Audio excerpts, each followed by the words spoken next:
All right, we are recording, and we are back with another episode of Voice of Change Town Hall, our Town Hall meetings, and I appreciate everybody that's on the panel. Uh, I am K. Cheeba. I work for 96.1 The Beach. You can hear me Monday through Friday, 3 to 7. This I am accompanied by a cool panel of guests, and my friend DeAndre. He always helps me put this together. So go ahead, D, and introduce yourself. I'm D Smith, One Body ENT representing K-Land Community Cares. I'm actually at Chinook Center right now. We got our K-Land Community Cares COVID study point. Was it study point? We up here. So we just up here. I'm just here to support co-hosting. Appreciate you, D. Appreciate you always helping me put this thing together, man. Without you, I don't even know what I'd be doing right now. I'd probably just be in the studio working. You know I got you. Appreciate it. Miss Shirley? Shirley Martinez, and I'm the Vice President of the Pikes Peak Diversity Council. And I also am coming from meeting to Zoom meeting, so trying to catch up with everything. Thank you for being here today. Commissioner? Hi, I'm Longinos Gonzalez. I'm El Paso County Commissioner, District 4, which represents the southeast part of El Paso County and does include the southeast part of Colorado Springs. A little bit about my background. I always tell people my parents were farm labor immigrants from Mexico, raised me to work hard and really believed in education. Went to the Air Force Academy, which brought me to Colorado Springs. I did 20 years in the Air Force, loved the area, so I retired and moved back here in 2012, where then I became a teacher in District 2, so Harrison School District. I was a science teacher at Carmel Middle School before getting 4 years ago. Awesome, man. Thanks for being here. Thank you. How you guys doing? My name is Nicholas Crutcher. I'm the founder and CEO of Crutcher Cornerstone Community Development Corporation. I also work with Shirley with the Pikes Peak Diversity Council as the youth director. Long story short, freedom fighter by trade. Here to erupt, empower individuals, restore families, uplift communities in totality. Oh, I like that. I like that a lot. Hey, man, thank you guys for being here today. So what these town halls are is just educational, informative, uplifting things for the community. I come from the community. I grew up in the South Side. I went to school out here. I went to college out here. I work out here. And it would be an injustice if I didn't do anything with the platform that I have to help out the community. So that's what these are basically for. And today, this round is about voting. We're going to get into that. But what I wanted to touch on was the verdict of the Breonna Taylor case today. It was a little mind blowing. A lot of people said they knew that this was coming because a friend of mine last night, he posted that they took money and that they moved in like the guards or whatever, the people that come in and help, military, whatever, to the state. So they knew this was about to happen. And my thing, I just wanted to bring that up. I wanted to get everybody's feelings on what happened today. And my thing of bringing it up is this is why we're doing this today, our town hall, to get everybody to get out there and vote, get registered, all that good stuff. Because if we had more people like ourselves, like this panel in office, things like this wouldn't take place. So I just wanted to see what everybody else thinks about today's verdict. Well, I'll start it off. Definitely very upset. I can say as many Americans, we plan, we plan for the worst. And unfortunately, to be Black in America, it also means planning for the worst. Not having justice, not being a human being. We were once 3/5 human being, and still, that's still eradicated today. Very frustrated. We're hearing words like wanton. When you look it up and you really research what's going on, it's just a lot. And it's to the point where Breonna Taylor's life is not even being mentioned. What he's being charged for is being disruptive in the neighborhood. Yet another life is gone. I'm from Peoria, Illinois, and I remember some of my relatives visiting Fred Hampton and his room being shot up. You know, so this is the history of being Black in America, not having a voice. And, you know, it's just sad. It's sad that the government spent more time preparing for a non-guilty verdict than preparing, you know, voting, etc. So I'm very frustrated. It's something that we in America are numb to. It's like having wounds constantly reopened to the point where you don't have any feelings left. And so that's just how we feel today. America is upset. We still weeping. But there's still hope. You know, I still have hope in the nation. You know, athletes are really utilizing their voices. A lot of people who didn't know they had a platform are now using it. And I'll close by saying Black Lives Matter. Well said. Well, I'll go next then. And so I did not get to hear a lot about it. I've been going from meeting to meeting today, and I'll talk about one earlier that I thought was really positive for us as a community. But what I always look at in situations like this is transparency. Get out as much information as possible. I only got to see one little part of the Attorney General. There was one question that they asked about the makeup of the jury, the grand jury. Clearly, he said, well, we can't give information on who they were. Absolutely true. That was a good question. Can you tell the makeup of the board? Was it a fair representation population? Whether it was, you know, a minority, white, you know, Latino, Black. Well, you know, I think you can get information about who made up the board without telling people the members of the board. And I think information like that is valuable. Right. People are being properly represented on these boards, and which is what was mentioned earlier. That's why we need people to volunteer to be on those type of boards. Very important, as well as all the community boards, whether it be city or county, so that you better represent your communities. This is Shirley. I'll go next. I also haven't but I've been review some things on my phone. Because one of my questions, having a background in court martials and 32 hearings and things like the military, I know how those processes go. And I just saw an email pop up that says what happens next in Breonna Taylor's case. FBI, Louisville PD, investigations ongoing.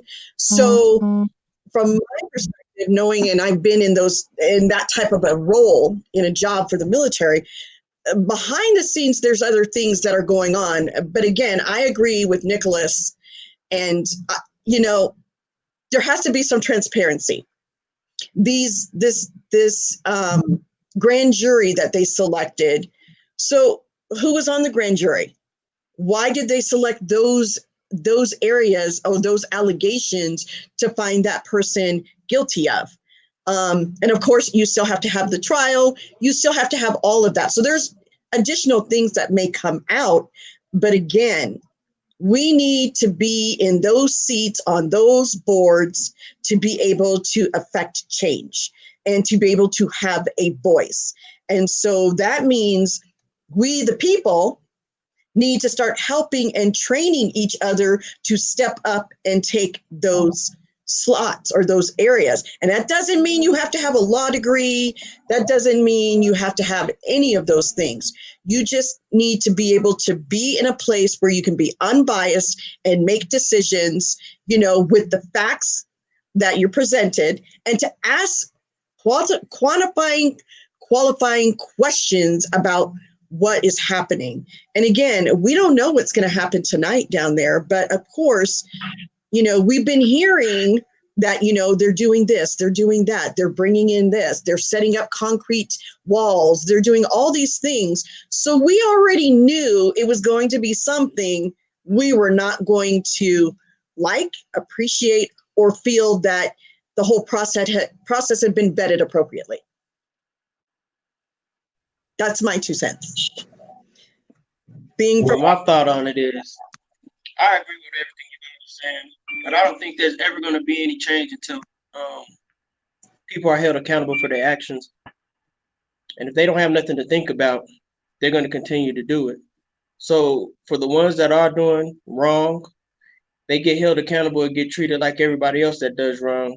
They won't have too many more problems with, making better decisions. Because, I mean, the average murder, get you 25 to life? If they was going ahead and issuing that on out to people, they wouldn't be just so freely to just make mistakes like that. All well answers. You look like you were gonna say something, Nick. Sorry. Yeah, I said it definitely gets, we don't have to have a law degree, as you said. But I said my people are destroyed due to lack of knowledge. Doesn't mean we don't have to be privy of the knowledge of the legal system. And as I did my research, the law has never been for Black people. Whether it's after Reconstruction, Black codes, Jim Crow. Now we in the Black Lives Matter areas. For me, it's when enough is enough.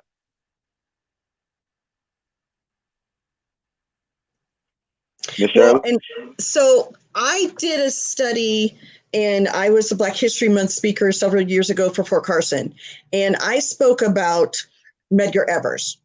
And in the 60s, when they had such,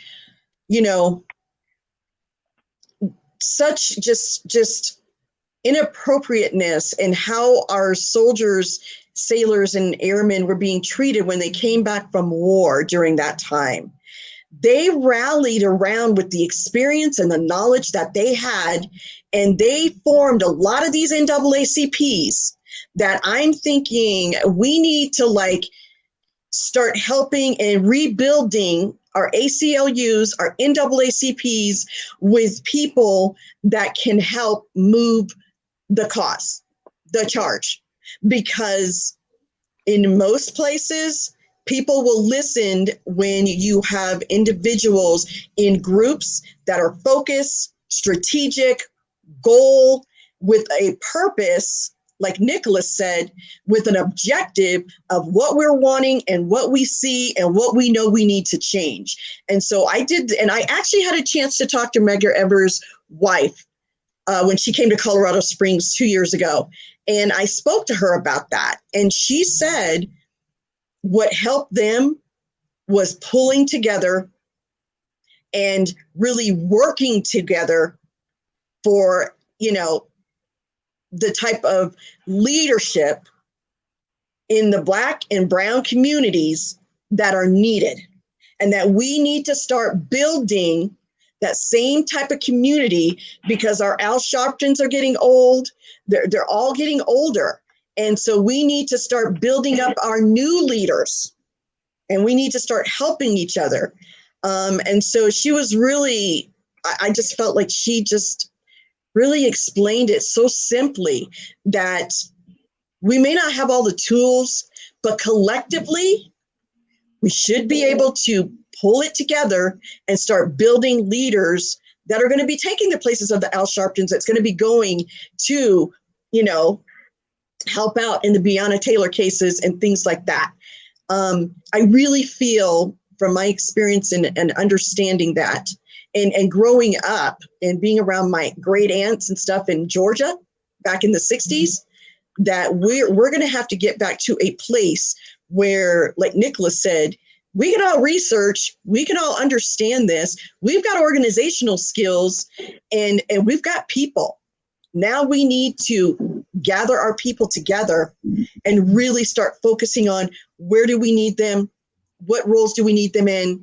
Let's beef up these NAACPs and ACLUs. Let's go to some of these law firms and get some of these clerks and students to start helping out. Yes.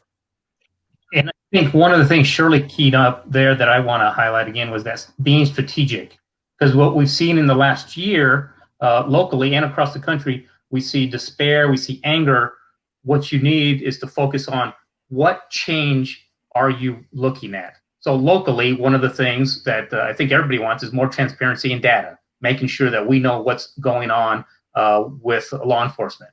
And the other aspect is well, some sort of oversight committee. The city is doing some one of two versions. Some people didn't like this. Some people did like this version. But that was one of the strategic things they wanted, was some sort of committee. The other thing might be specific training to help improve the law enforcement officers to ensure that they're properly trained and treating everybody with justice. And so identifying those strategic goals and transparency, those are the kind of things that we really need to be strategic on. I think Shirley touched on it there, is identifying those things that as a group we can focus on and get the attention of leadership.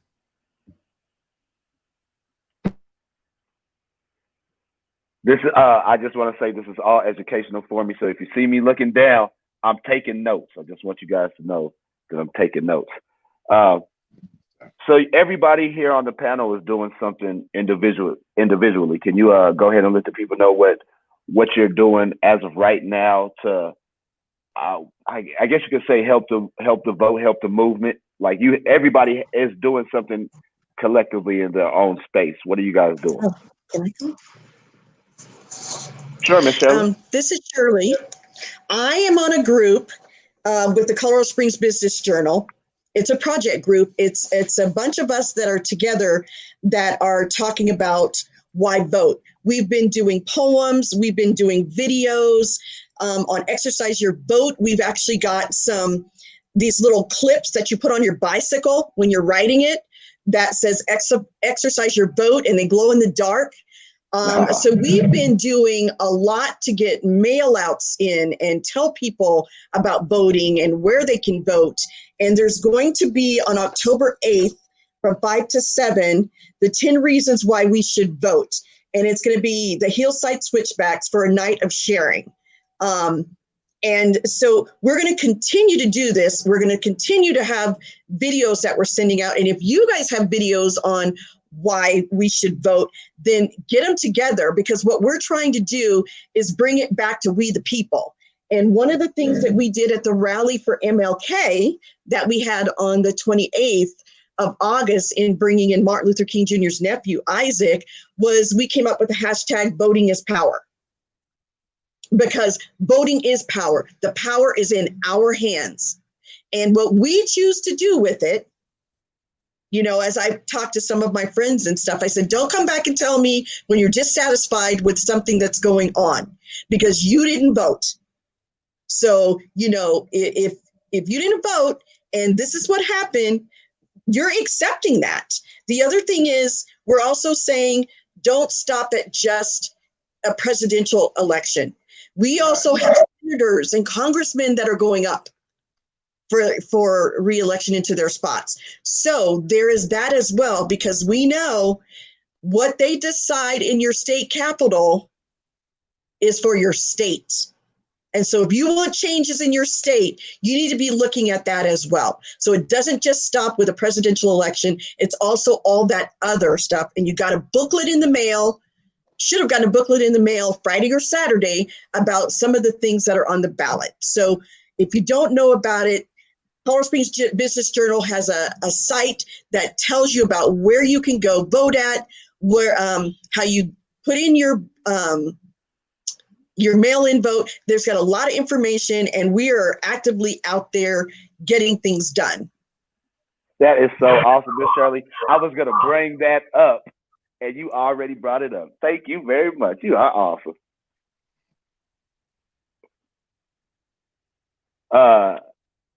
Can you hear me? I can't hear anything. Go ahead, Crutcher. Okay, cool. I said I'm up next. All right.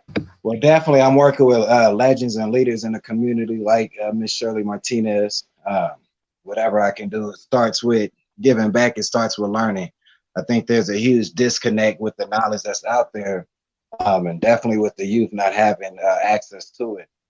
So once again, on behalf of Cornerstone, we are here to erupt, empower individuals, restore families, uplift communities in totality.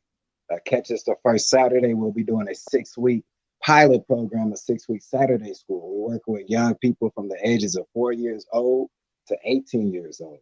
We believe in proactively saving our children, so they will understand the essence of voting. They will understand the significance of the civil rights movement, etc. And it's amazing, you know, when you work with young people, they really have a lot of pull when it comes to their parents. So if I can put the bug in their ear to vote, that's all they're gonna be bugging their parents about. In addition to the Saturday school, we'll be launching Athletes in Action. We just started Camp Hip Hop. We're teaching the young kids how to print T-shirts. And we're working with elders in the community to make sure they can utilize this social media. You can catch us also at the Urban Nights, Tuesday, Wednesday, and Thursday with Miss June Waller. You can come in the door and you can register on site. We are pushing a Vote for Life movement. And Cornerstone is not just here. We're in 6 different states. And today we have registered 1,678 people to vote. And so that's just registering is one thing. The next thing is getting in the line, actually putting in your vote. And I thank you once again, Shirley. A lot of people think presidential election. You know, there's elections for everything. We're talking school board district. We have to really educate ourselves. And thank you, Cheeba, for this platform, because a lot of people don't think of anything outside of Donald Trump right now. There's so much going on in our system. And I believe this, and I'll close, if you search outside yourself to find yourself, you lose yourself by yourself. That's one of my personal quotes. So it's up to us as a community to really look in within ourselves. We have superheroes. We have politicians. All of our needs and all of our worries and concerns are in our community. Not only do we need to build up the NAACPs, the SCLCs, but as a minister, it's time to get back to the church. I think in this generation, a lot of people don't want to talk about it, but when King was around, the church was strong. The doors were open. Right now, our doors are closed. And so the community is a reflection thereof. It's up to us. You know, I'm not looking for the Trump administration. I'm not looking for Democrats, Republicans. It's up to us as a people. We can clean our own streets. We can educate our own. And we're talking about, and we have to talk about this. We want our people to be police officers. We want our people to go into different fields, but 84% of my children not at reading level when they're freshmen. 82% not at math level. So what are we producing as a community? And our system is a reflection of it. Our system is broken and it has failed, and it's up to us to carve that cradle to the prison pipeline.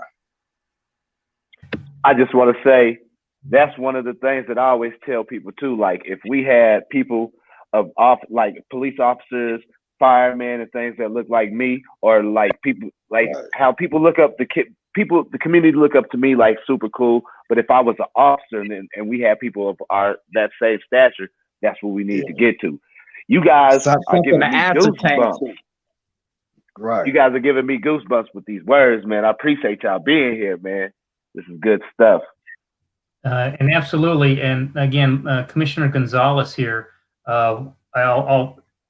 things I've been doing, I think at the personal level, one of the things I did when I was a teacher, and I still substitute teach every now and then in District 2, is I want to make sure that the students know, well, one, that they see a minority who's in the classroom with them and can be somebody who's a professor or a teacher. And I taught at the University of Southern California. So I mean, somebody that they can look at and say, oh, okay, I can do that kind of stuff. I can be a professor. I can be a military officer. But teaching them the importance about being involved and becoming leaders in the community. And then on the professional side, one of the things I thought was so important and has been touched on is having diversity in leadership, whether that's in politics or police departments, fire departments, or in city councils. So I was the first Hispanic county commissioner elected in this county.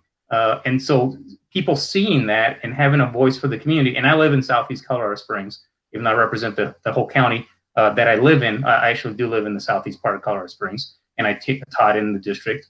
One of the events I went to today that I was very proud to attend, and I missed a Board of Health meeting to attend because I thought it was very important, the change of command at the Air Force Academy today. The first African-American superintendent, Lieutenant General Clark, took over today. And so it's very nice to have gone to be at that change of command, to see him take command. And when you have people of diversity in leadership, that's when you see that our voices get listened to. And that leads me to the other thing about voting. Very, very important. It's what I always speak when I get to go out. Kono, an organization that probably a lot of people have heard about, other entities, I go speak about the importance of voting. One of the things I always give is a example of why sometimes our voices are not heard is because we don't vote, and people in leadership say or assume they can just ignore us because we're not influencing elections locally. The example there, I live in District 4 for city representation, and that election 3 years ago was won by the winner getting 2,300 votes. In a city of 470,000 people divided by 6, because there's 6 districts, that person should be getting 15, 20,000, 30,000 votes to be elected. And when our turnout in Southeast Colorado Springs is 1/2 or less of any other district, that's why the city and that's why leadership doesn't sometimes listen to Southeast Colorado Springs. And that's why I always tell people, vote. And it doesn't matter if you vote, on this side of the issue or that side of the issue. When you start voting, they're going to start paying attention. And so that's the importance of getting the vote out. But I always give that example.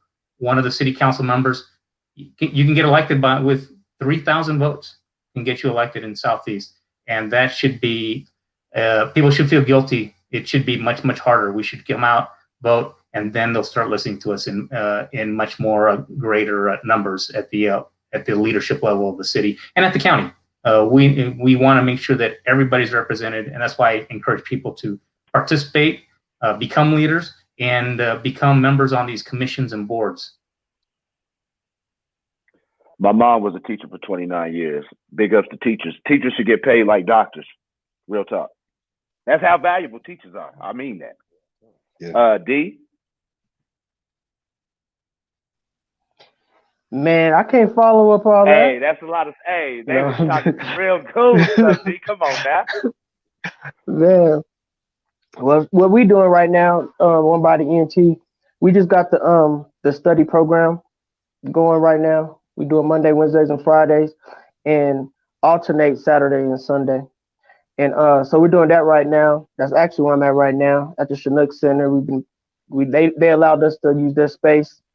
And so we're doing that right now. And actually, we're getting ready to start preparing for our Black History program that we do in February. We start early. We do auditions and all that good stuff. And we got a big show that we're planning. So we got to start a little bit earlier this year.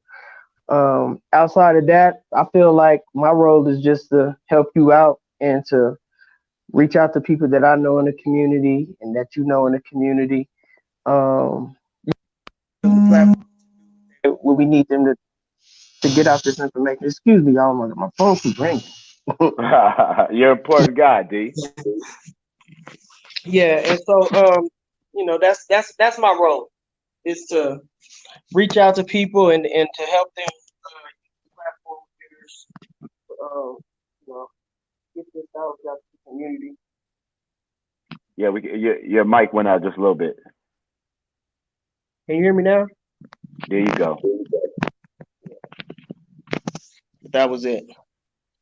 I just want to say, everybody, I need the information about everything that you guys got going on. I want to put it on the Beats website. I want everybody to get involved. I need to be involved with what you guys are doing too. So after this, don't let me slip and not. I need to be at one of most of y'all functions. All right. So please make sure you guys get in touch with me afterwards, or if I got to get in touch with you, please, I want to come and be a part of what you guys got going on. You were talking about you're the biggest part of what we got going on, Mr. Cheeba, K. Cheeba. In every movement, if you look down at the 60s, they call him DJ Shelly the Playboy. He was the DJ that played the music that got everybody acclimated in the 60s. Without the DJ, without the media influence that you have, the word would be tough to get off, and you have a large following. I'm one of your biggest fans, so keep doing what you're doing, man, and creating platforms like this, and the word will get out. Our people will receive this information. I have something. Yes, Miss Shirley. So there is a Fountain Youth Council application out there on the Fountain, the City of Fountain site. Councilwoman Deidre Duncan has started a new Fountain Youth Program Council out there. And so if anybody wants to get their child on there, 14 to 18 years old in the Fountain School District 8, they're still taking applications. I actually talked to my two 15-year-old grandsons, and they are going to put in their applications for it because it starts there. Starts getting them in there, understanding. Whenever we're driving to a basketball game or something, I'm talking to them about responsibility. Do you know what's going on in your community? It starts there. And so she's really trying to get this up and running, and they'll go visit the Capitol in Denver. They're going to do a lot of stuff with city government. And I think we need to start putting more emphasis in helping our kids understand that. I put in the chat room that there is a hip hop song out there right now. I got to find it because I sent it out last week. And it's somebody giving us information about all the judicial systems. And it's in words we understand. And it's, sort of like when we were kids and we got to hear conjunction, junction, what's your function? You remember all that? This person did it in that lingo. And I think if we start doing stuff like that for our kids, they'll be more interested and understand. So I've got a meeting tonight with Deidre that we're going in a Zoom meeting to discuss this. But I think, and it's once a month. So it's not going to take away from the kids and what they're doing. But I think we've got to invest in the kids and show them that if we can do once a month for them to be able to learn about our systems and being involved, then I think, it's worth it. And it's worth getting the schools, what did they used to call them? The kids with honor societies involved. That part of being on the honor society is getting involved or knowing what's going on in your community. That you don't just get to put your cord on. And again, Commissioner Gonzalez here, I did want to, before we finish up, there are some leadership programs. So I always emphasize the city and the county each have 40 or 50 community boards that people can volunteer on. And then something that a lot of people don't know, El Pomar Foundation, one of the largest organizations here in Colorado Springs, they have leadership programs, and they do have programs specifically tailored to the African American community, the Hispanic community, and I want to say one of them is also an Asian community one. But those people that graduate through their months-long program normally end up becoming members of those boards that I'm talking about. And a lot of them also end up becoming on the board of directors of a lot of the local nonprofits. So El Pomar Foundation is another valuable asset and resource to help get diversity into our local boards and community conversations. Awesome. I get hyped up for these, man. These are so. And I learn something every time, man. I'm telling you, I get goosebumps hearing y'all talk, man. This is a good thing, and I hope everybody else, when they watch these and they hear these, I hope they feel the same way. Hope they feel the same way. We'll start closing this thing down. Dee, do you have anything that you wanted to say?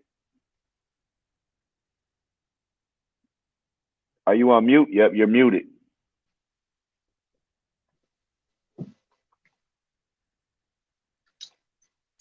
There you go. All I have to say is thank everybody for coming out. That's it. And I know you guys talked about your what you got going on here shortly, but could you just give everybody, just remind them, like the next thing that you have coming up soon? And I need your information. Send it to me, and I'll put it on the website. I'll put it on all my social sites. Let me help however I can. Oh, yes, we do. Anybody? Your upcoming something that you're going to be doing, event? Sure. Well, I will continue to emphasize the get out the vote. But the other thing that's an important annual requirement of the county commissioners is our annual budget. And so if you have an emphasis on where you think the county budget should be spent, we will begin, I believe, in the middle of October and go to the first week of December. with several public meetings where you can make your comments known about how you think we should be spending your public funds on the county annual budget for 2021. So that'll come out. Our board meetings are on Tuesday mornings at 9 a.m. And at Centennial Hall. But that's the way to get the information on how you think we should be spending county monies, county funds. Up next in Movementville. Oh, go ahead, ladies first. Yes, ma'am, Ms. Martinez. Oh, okay. I just wanted to say that since the last time we were on, Nicholas and I became members of the Garden of the Gods Rotary Club to start getting them into our community. Nice. And Rodney Gillette is on the Colorado Springs. He's the president of. So we're moving to try to, get on some of these areas and bring people with us. Awesome. Once again, we are here erupting, empowering individuals, restoring families, uplifting communities in totality. The Movement Academy will be launching the Youth Success Movement. Our Saturday Academy, training up these youngsters to take internships. And last but not least. Yes, sir. Salute. Black Lives Matter. You know it. I appreciate you guys, man. This was a dope town hall. Oh, also my mom, she runs, well, she doesn't. She's one of the leading ladies on the Elks Lodge thing. And she told me that if people need rides and stuff, 2 ballots, that her and some of her friends are willing to take people to register and vote and all that. So if there's a way, like I said, please, I put my email in the chat. Please get in touch with me. Just make sure you email me, give me your contact information so I can get a hold of you guys, or whatever I can do to help. I'm all with it. I'm all with it. You guys are so amazing, man. Appreciate you guys being here. We appreciate everybody coming out for the second half of the Voice of Change Town Hall meeting. Commissioner, Miss Shirley, D, I appreciate you guys so very much. I can't wait till people watch this. This is going to be so good. Thank you very much. God bless. Dope.